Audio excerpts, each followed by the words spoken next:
Sponsored by College of Applied Business, CAB, Gangahiti, Chawahil, Kathmandu. Global College of Management, an excellent center for management studies. Ecotech Nepal सँगै अघि बढ्दै. Founded in 1949 by Dr. Hermann Meiner in Austria, SOS Children's Villages International is a worldwide non-profit making organization looking after thousands of children who have lost their parents or are at the risk of losing parental care. SOS has been functioning in Nepal for 46 years now. After Nepal was hit by 7.8 Richter scale earthquake in the year 2015, SOS Children's Villages International went extra miles in constructing private houses, schools and community center buildings. And at present, the President, Mr. Siddharth Kaul, the President of SOS Children's Villages International, is in Nepal to hand over these built constructions to the local people and the local communities. And we have the honor of talking to the President. Mr. Kaul, you're welcome. Thank you. Mr. Kaul, would you share us about your association with SOS Children's Villages International? My journey with the organization goes back a little more than 50 years. As a child or a teenager, I grew up in the first children's village in India, which was the second children's village in Asia. And having grown up in a children's village, you can identify with the concepts and everything. After my education, I was working outside, and then one day I was called and asked that we are looking for somebody who has to establish the first children's village in south of India, and would I agree to go down and do this? I was quite young, and I didn't realize what I was saying. I said yes, and I went, and after a couple of years in establishing the first children's village in what is now known as the city of Chennai, I left India and joined the international. So since then I have been working in different roles in the international organization, and since 2012 I was elected the president of the association. Yeah, it's a very large federation. We work in 135 countries around the world. We have over 7 million members. So we are working in every kind of culture, religion, political system, social system. So for me, it's quite easy. So you are, this way, you are a guardian, a parent to thousands of children all over the world. I won't say that. That's going a bit far. I can't fulfill the role of being guardian to every child.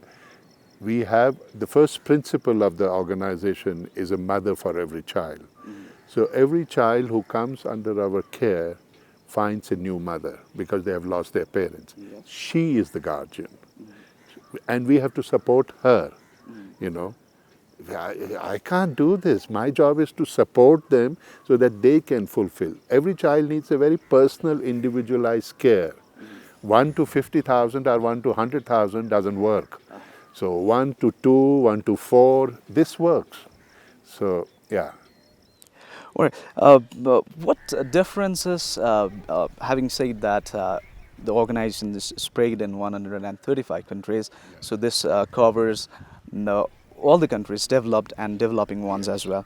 So what basic differences that you find between the children at risk in the developed countries and in the developing countries? Well, the kind of child who needs care changes when you move from country to country. Now, let's say, for example, we are in Nepal. So here we have majority of children where we cannot find parents.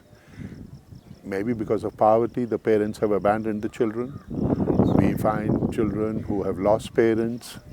We have children who, because of social reasons, might have been abandoned. You know, unwed mothers will abandon the children. But now if you go across to a developed country, let's say Germany, it's our very big program in Germany we have. The children who come to us are not orphans, they are not abandoned. They are children who have been taken away by the state because the parents have failed the child. So there could be violence at home, there could be substance abuse, there could be alcoholism, there could be parents have been imprisoned. So there can be various reasons. So the welfare authorities take the child away till the family can put itself back. And for that duration, sometimes it's 3 years, sometimes it's 5 years, sometimes it's 15 years that we have to, in those countries, we have to take care of the children. Yeah. Would you please highlight on the contribution of SOS in Nepal precisely after the earthquake in 2015? You know, we have been working in Nepal for last 46 years. So we are part of the Nepalese community. This is one of the characteristics of our organization. We don't want to remain an international organization. It's more important that we become part of the community where we are working, so that the children, when they grow up in their village, they have to integrate in that community. You know, so the children growing up in Nepal are part of the Nepalese community. So, and the best example of that you can see, when the earthquake happened, our mothers, our young people went out of their comfort of the village. We were not affected. And they went to, like for example, in Kavre, they went to Dhulikhel, where all the injured people were being brought into the hospital. And less seriously injured had to go to the medical camps. So our kids were there in the medical camps cooking food for 5,000, 7,000 people for 26 days and giving them food because they didn't have, they had, so that's a kind of a simple community response. Initially we were, till the government finalized their policies on how the rehabilitation will happen, we were focused more on providing immediate care to children. Parents have to salvage what they can. They have to go and find jobs to work because many lost their jobs. So who is going to take care of the children? So we had these children's centers. We had young people like you, many young people coming to these children's center and looking after over 5,000 children they were looking after in different centers, cooking food for them. So that was our initial response. And once we were able to, the government had its policies worked out and we could work with them. We reconstructed repaired 12 schools in different parts of Nepal which were affected. And then we went on, we identified 3 schools which were totally demolished. And these are in Lakuridanda and Bintar and Raile, which we rebuilt. And then we built 284 houses. This was a bit of a challenging task, I must say. 177 of them are in Bhimtar and the rest are in Lakuridanda. And we built social centers for them where the community could get together. Actually, 14 districts were badly hit by the earthquake. Any specific reasons that you chose these places that you mentioned? I would say 2 reasons. One is how much of a participation you get from the community. Because when we went to see them and we worked with them initially in this, what I explained to you, the child caring center. So when we talk to the community, some places you feel you are very welcome. They are willing to take part with you. So then you can complete this quickly and you can put the money to the best use. And this is very important for us because we are working with the donors' money and we want to spend the money on the real work instead of all the administrative and long drawn affair. So in these places we received very good community participation. I think that was our major reason. Second, these places are also isolated and where other people were not reaching and it would have taken longer time. So we felt since we as an organization like to work with the most vulnerable, and this was that.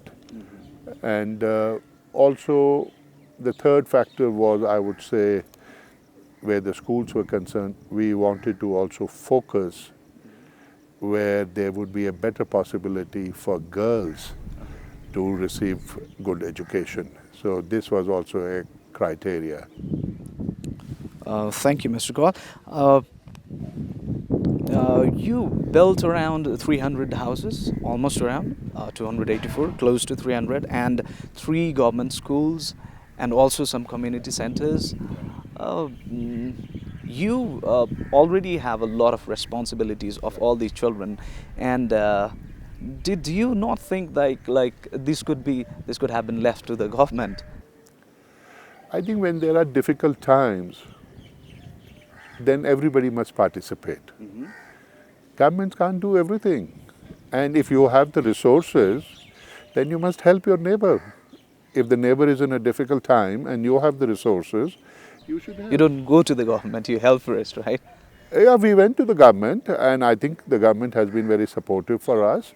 And let us be very honest, the government of Nepal does not have enough resources to meet all the requirements which one would like them to do where this country is concerned. In the end, it is always the government's responsibility. But we cannot just sit back and relax, we will not do anything, let people suffer because it is the government which should take care. I will use my money and for some other purposes. I don't think that's fair. Yeah, thank you. SOS has supported the livelihood, the construction of schools, houses, even private houses, and also, as you mentioned, the needy people immediately after the earthquake. So, in future, does your organization hold any programs relating to this, focusing on these parts? We have a specific program called Family Strengthening Program, where we work with the communities and try to make them realize what their rights are and how to go about getting them. Because the governments have a lot of policies, okay? But unfortunately, most of the time, people don't even know what these policies are when they are in a little bit remote area. So they have to know, and they have to know how to access these policies. That is one thing. Also in the family strengthening, we try to identify some areas by which they can increase their income. So there could be some very basic, simple things. It could be fish farming, chicken, it could be tailoring, sewing clothes, it could be driving a rickshaw or a motorcycle, something. So you try to identify what they can do. So we try to help these families to raise their economic standards a little bit so that they can sustain themselves. Yes, it is our responsibility to some extent to make sure they don't fall back into difficult times again. But we can only train them up to a point and help them up to a point. I think about 70 to 80% of the people succeed. A few will not succeed. Nepal, as you have been here many times before, a bitter truth is that we have been facing, Nepal as a country has been facing political instability for long years. Amid this, we have a rays of hope this time for political stability. Yet, giving care to children, imparting them quality education is still a daunting task for us. What's your overview on it? I think there are many other countries in this world who have it a lot tougher than Nepal has. So let's not hide behind this. There are a lot of countries in the world which suffer much worse. Education, in my view, is a prime requirement. It's a very basic requirement, a proper education, not just read and write, but a proper education is a basic requirement to get out of this cycle of poverty and instability and everything.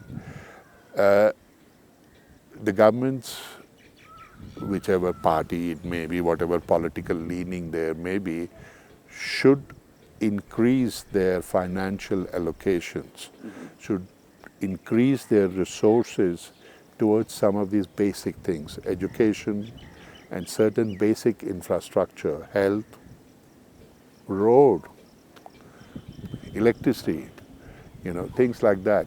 So we need to spend more money on that and maybe a little bit less money on defense services and fighting arms. But I'm not a politician, so. When you meet these people, when you meet people in government, do you at times speak these things? Yes, of course. We had a very successful meeting during my this trip with the Prime Minister, and we also had an opportunity to meet Her Excellency the President.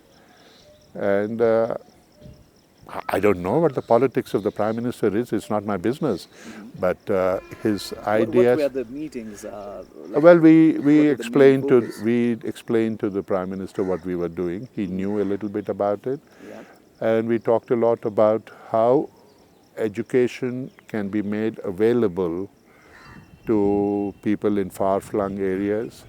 And he was talking about the challenges which are there, the geography of Nepal, and various other challenges and certain attitudes. To be honest, I was quite impressed with what he was telling me. I was very impressed. So I don't know if it will get done or not get done, but that was something special. We're towards the end of our conversation. And how would you summarize having been here in Nepal many times before? How would you summarize this precise visit? I think we have had some wonderful appreciation resulting out of a great participation of the people and our organization together, and some support from the government authorities. So for me, it is a very clear sign. If different stakeholders are working together, you can achieve things very quickly. And that's very important, to achieve things quickly. Like if you have an earthquake, we can't wait for 10 years to rebuild. So we have to find ways and means to expedite the system so that things can be done quickly. People can't wait. So I would say that what we have achieved here within 3 years is quite remarkable, and it's a lot of... And yesterday we were in Riley, and we were talking to the village, the school development committee, the mayor of the municipality, and all these people. And when I was leaving, I told him, now it is your responsibility. I have done my part. Now it's your responsibility to take care. He said, this is something which I can never forget. And I promise you that in my next budget of the municipality, I'm going to provide for this, additionally for this school. And I want you to come back in 1 year or 2 years to see that I have done it and kept my promise. And that's what counts, when people say that they will do it and they will keep their promise. So you already have an invitation after a year? I don't think I need an invitation to come back to Nepal. I can come back and... So this time when you're leaving after 2 days, so this time when you're going back, what are you taking back from Nepal with you? I'm taking very happy memories. And most important, our federation is very large, and people in France, Germany, Denmark, Italy, and all kinds of European countries, US, Canada, provided the financial resources to do this reconstruction activity. Now I can go back and honestly tell them that your money has been put to best possible use, and people of Nepal appreciate it and they will look after it. And this counts a lot for these people. Yeah, I can tell them that honestly I can. One last question relating to this. Like these people are providing financial supports, the hard-earned money, and like you meet these children, you listen to their stories. They're not going to even listen to the story or meet these children in person. What constantly inspires these people? Well, they know their stories. They won't meet them, but they know their stories. We have to bring their... It's when you are a federation or any organization or any government, you have to know the story of your people. Otherwise, you can do not. You can't live in an isolated world. We have to communicate the stories to these people, and they have a lot of questions. Oh, yeah. You know, nobody gives you money or resources without asking a lot of questions. Yes. And you have to have a proper, an honest story, not make up some Hindi movie or a Bollywood movie and sell a dream. We are not selling a dream. We are trying to communicate a reality. What is a reality, and we have to communicate that. And I think people know the difference between reality and... a made-up story.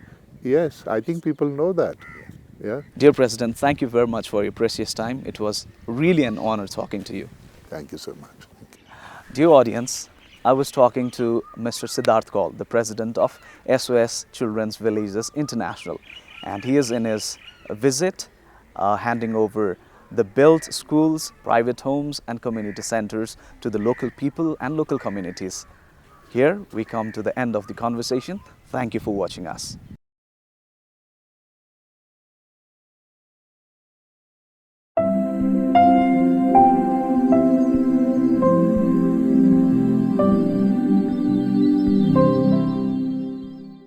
Sponsored by College of Applied Business, CAB, Gangahiti Chawahil, Kathmandu. Global College of Management, an excellent center for management studies. Ecotech Nepal सँगै अघि बढ्दै. National College, Kathmandu.